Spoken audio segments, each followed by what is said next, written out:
11 గ్రామాలలో కాంగ్రెస్ గ్రామ శాఖ అధ్యక్షుల నియామకం. గన్నేరువరం మండలంలో 11 గ్రామాలలో కాంగ్రెస్ గ్రామ శాఖ అధ్యక్షుల నియామకం ఎమ్మెల్యే కవ్వంపల్లి సత్యనారాయణ సూచనల మేరకు చేపట్టినట్లు మండల కాంగ్రెస్ పార్టీ అధ్యక్షుడు బొడ్డు సునీల్ ఒక ప్రకటనలో తెలిపారు.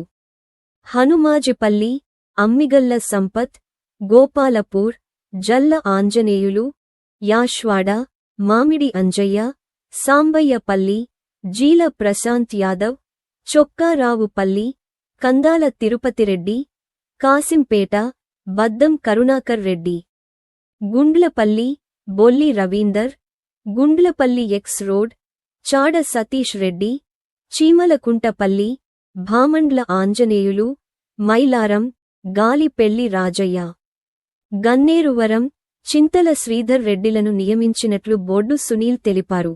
నూతన గ్రామ శాఖ అధ్యక్షులకు శుభాకాంక్షలు తెలుపుతూ గ్రామాలలో కాంగ్రెస్ పార్టీ బలోపేతానికి, ప్రభుత్వం అమలు చేస్తున్న పథకాలను ప్రజల్లోకి తీసుకు వెళ్లడానికి నూతన గ్రామ శాఖ అధ్యక్షులు కృషి చేయాలని సూచించారు.